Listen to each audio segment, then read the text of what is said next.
Porsche was established in Europe and they saw the potential in the American market. When you look at the 356B and all of those early Porsches, you can't help but feel that, they're kind of like the big brothers to the Volkswagen. But as the years passed, it was less and less Volkswagen in the Porsche. The 1961 Porsche 356B Cabriolet, third year of the 356B, and really the definitive Porsche in the early years. European cars, especially Porsches and Ferraris, they were designed to be very, very lightweight. They wanted to accomplish with weight what Americans accomplished with horsepower. And they also had a total focus on handling, whereas Detroit was totally focused on the horsepower rating and the engine. The debut and the evolution of the Porsche 356 series is legendary, and the most valuable are the convertible versions. And when you combine a high-quality restoration with a really great color combination and the optional super engine of 90 horsepower, it goes to the top of the price cycle. It wasn't about acceleration. It was about precision. It was about braking. It was about a balanced car. And I will say a 356B with the super engine upgrade, they really had it right. Sometimes good customers that are bidders will show a little displeasure with us because they're out there saying, drop the hammer, drop the hammer, drop the hammer. And they want you to help them buy the car for the best price they can. That's not our job. 162 to you. I got 161, sir. The next camera will slide. How about that? Our contract is with the seller. And our job is to get the seller the most money we can.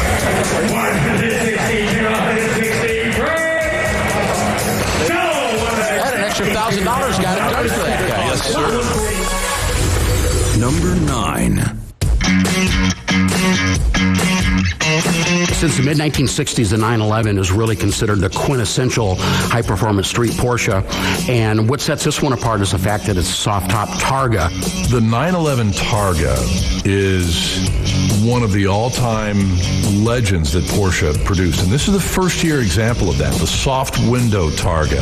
The Targa is one of those cars that you could take to a rally, you could take it on track, you could take it to Cars and Coffee, and everything else in between. Okay, and we're at 225,000. The reserve is off. No surprise here, an important car for Porsche, first debuting that Targa top. S model having a Weber carburetor, 2-liter flat 6, putting out 160 horsepower.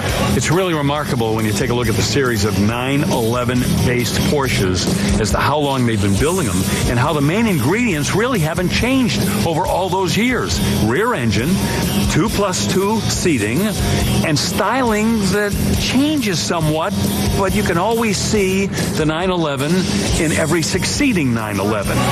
And just like that quick, Scott. $225,000. When the cars were new, the purists really wanted the hardtop version of the car. They felt it was more in line with what Porsche really wanted to do with the car. But all these years later, it's these soft-top Targas that are the most valuable of the Porsches of this era. Number 8.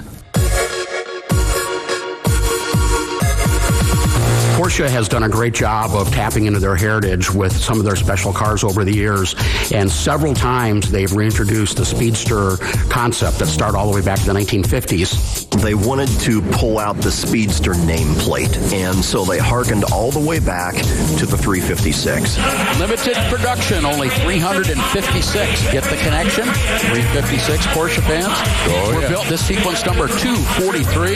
The original Speedster concept was for a lightweight, stripped-down version of the car, making it perform better and making the car a little sportier in its appearance. And Porsche's phenomenal dual-clutch 7-speed PDK, automatic transmission, lightning-fast shifts, efficient power transfer. As soon as the word gets out that another Speedster is coming out, buyers go crazy for these cars. Limited production, instant collectible. This particular car, very high priced because it has less than 300 miles on it. Ladies and gentlemen, this is $340,000. Yes! All right, you're out. You want it back at 340. You got to be 350 back in. Reserves off. Reserves off. It's time to buy it. There aren't many to choose from, and to have the Speedster name with the tribute to the 356 all on a 911 platform and available in the USA, that drives the price up. 7 muscle and Mecum. That's what we do. Yes. $340,000 for that 911 Speedster. Coming up next, we get closer to number 1 as we count down the top 10 Porsches. The top-selling Porsche ever at a Mecum auction was this 1972 Porsche L&M 91710 Spider. This Can-Am Series champion was sold at Mecum Monterey in 2012 for $5.5 million. Also ringing the register was this historic 1955 Porsche 550-1500 RS Spider that gabbled for $3,750,000 in Monterey in 2013. Now we hit number 7.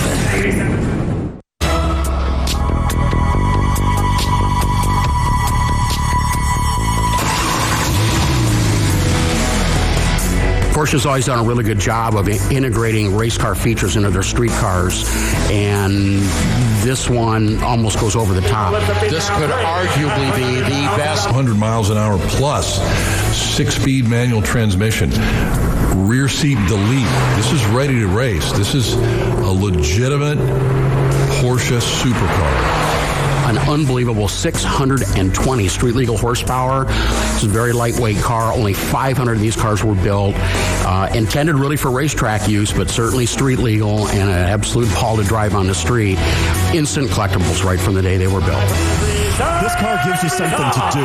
With the paddle shifters, after you shift, you sit there and think, what am I doing? I'm bored. You know, this car requires a driver, and I really, really like that. And as you alluded to a moment ago, you got a rear engine car, and the heavy end of the car breaks loose first. It's going to swing all over the place. That whale tail is not back there for cosmetics. GT2 RS is going to appeal to two completely different people. Number one is for that true high-end Porsche enthusiast that wants to take the car out and drive it, probably occasionally on the street, but most notably probably on track days just for fun and for the exhilaration. The other potential buyer and owner of a car like this is somebody that understands how limited production, how important this car is, maybe to preserve it and to buy it strictly as an investment with just limited time out on the road. Number 6.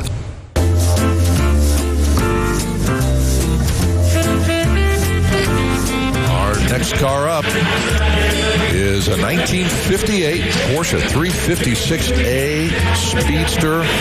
The story of how the Speedster evolved back in the 1950s is pretty fascinating. Intended for the U.S. market, Max Hoffman was the importer during that time period, and he worked very closely with Porsche to develop this car. He wanted a low-cost, no frills, lightweight Porsche convertible. Well, they were hoping for a $3,000 base price or less by taking out crank down rear windows. It's got a cut down windshield. It has just very bare bones. A very lean, stripped down, and surprisingly inexpensive car in its day. But today, the Porsche Speedster, the 356 configuration, remains one of the most sought after and valuable street-driven Porsches that you can buy. They're not that fast, really. They don't have a lot of horsepower. They don't sit the back in the seat. They don't peel rubber, and they don't defy the laws of physics. But you don't have to have that to have fun. All the emphasis in Europe was on weight, because if you put more horsepower in a car, you go fast in one direction. If you take weight off the car, you go faster in every direction. Reserve is off $450,000, and no, the hat does not go with the car. Of all the 356s, certainly the best looking, chop top, low windshield, cool Speedster bucket seats, just bare bones sports car. And look at this. Sold $450,000 on the 1958 Speedster. Number 5.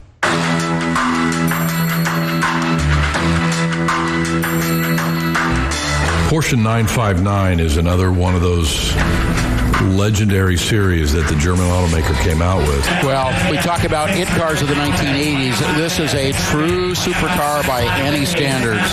Amazing, amazing, amazing car here, especially for the late 1980s. You've got 444 horses at 6,500 RPM. You are going 0 to 60 in approximately 3.5 seconds. Definitely has the traditional Porsche look, but they spent a lot of time in the wind tunnel to get that body aerodynamics just right for maximum performance. A lot of automotive enthusiasts consider the 1980s to be one of the low points in performance. Didn't stop Porsche from coming out with one of the most outrageous cars of that entire decade. Reserve is off at $935,000.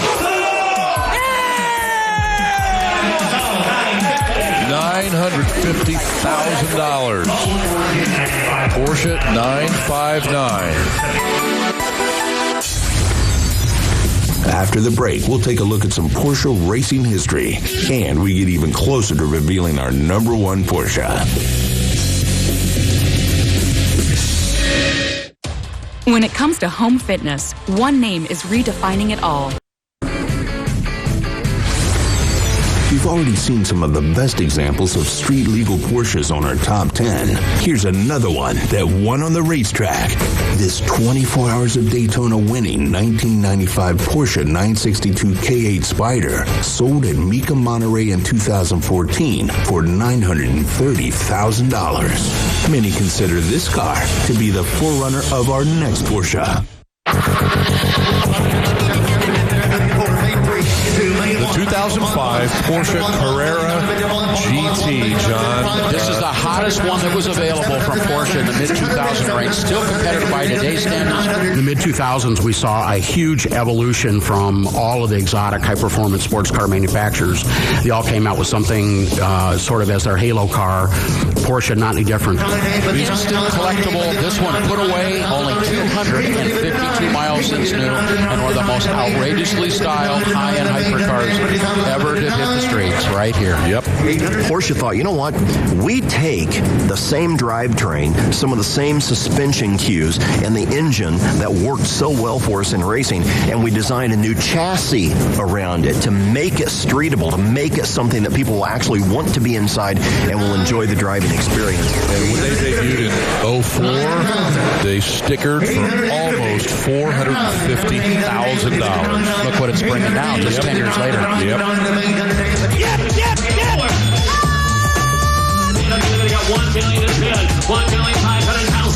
Sold $1 million. Sold $1 million. If you have the opportunity just to sit behind the wheel of one of these cars, you will definitely get the impression that Porsche spent a lot of time and a lot of attention making sure that this car, that the comfort and the luxury of that interior match the performance and the looks of the car on the outside. Number 3.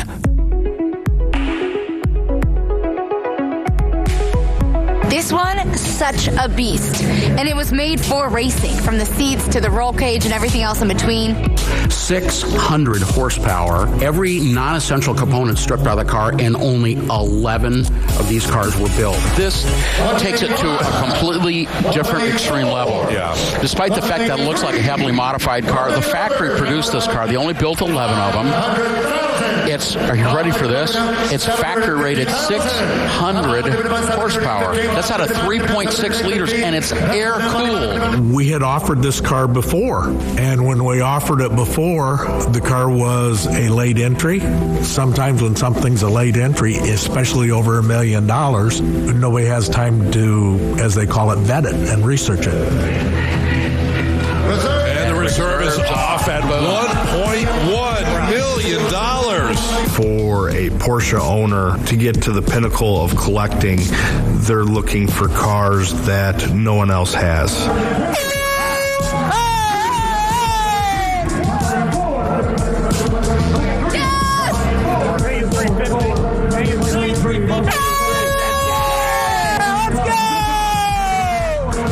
They're not done. In this case, the end buyer had been trying to buy the car after it had been offered before. He had called here time after time after time. When you've got a car over $1 million, it's important that your car's marketed, that people have the chance to research it, and so on and so forth. Come on. Last call. Hit it, Mark. they're putting a feather in the cap that of all their Porsche friends, no one else has. That's why you're going to see numbers in the seven figures with these cars. And over the next 20 years, you're going to see cars like this really start to dominate the collector car world. Number 2.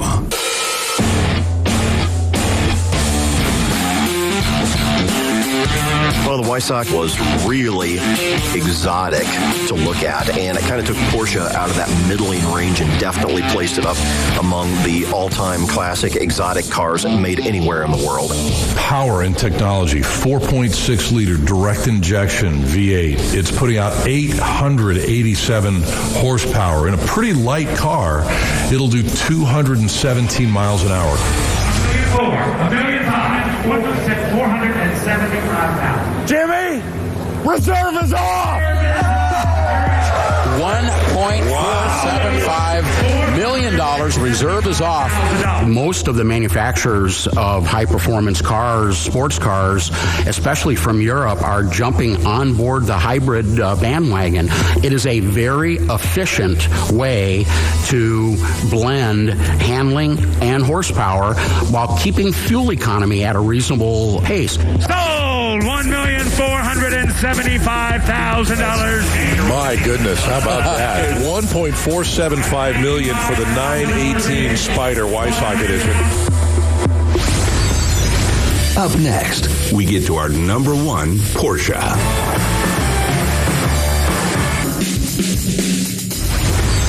Before we can announce our number 1 Porsche, let's take a look at numbers 10 through 2. At number 10, we have the 1961 356B Cabriolet. At number 9, the 67 911S soft window Targa. Coming in at number 8, we have the 2011 911 Speedster. Number 7 sees the 2011 911 GT2 RS. With this iconic 1958 356A Speedster coming in at number 6. Breaking into the top 5 is this 88 959 Comfort. Coming in at number 4, we have the beastly 2005 Carrera GT. Making it to the top 3, we have this rare 96 911 GT2 Evo. And just missing the top spot is this amazing 2015 918 Spider Weissach. And now, for number 1.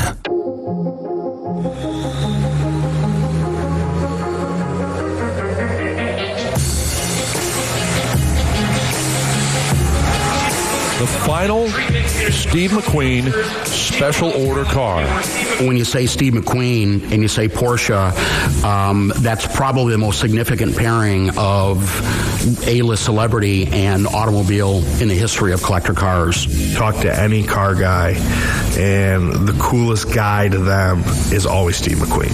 Virtually no name that touches vehicles like McQueen that adds value. Steve had a lot of different cars, but this one was a personal car that was very special. It's special when a man's son comes out and endorses it. This is my dad's last Porsche, as he told you. It was something I stole a lot when I was 15. But the most important thing is the owner of the car, Mike Regalia, who's been a big supporter of the Boys Republic. When this thing brings money, he's going to donate a big chunk to them. He appreciated fast cars. He understood fast cars. He was a qualified, competent, winning race car driver. He had a great motorcycle collection. He had a great car collection. He was a racer. He was one of us.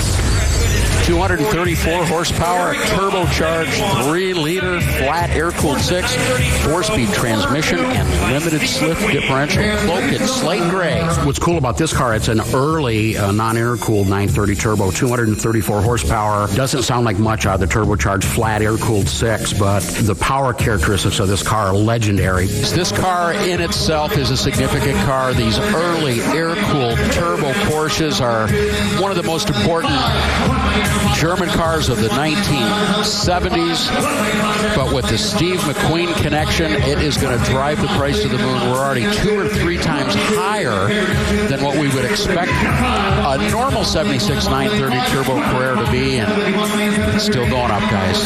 The early 930 Porsche is one heck of a collectible to start with, and then this car brought a multiple. There were other things involved. The color made it bring a multiple. The ownership brought a multiple. The seller's known to have the greatest cars. He's a world-renowned restorer and seller.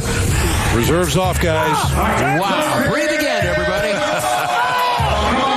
To be able to offer Steve McQueen's 930 Turbo, have his son Chad there to represent it, having it being sold with proceeds going to the Boys Republic, it all was the perfect storm. What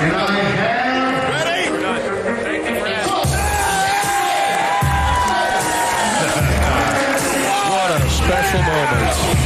And there's a very, very happy Chad McQueen after the car dabbles for $1.95 million. I remember before the auction, the buzz on this car was unparalleled. Everybody was wondering, what's it going to do? What's it going to do as far as price goes? And I don't think anybody's disappointed. There's plenty of inventory for everybody, but it is still an exclusive club. That's where you get the perfect marriage.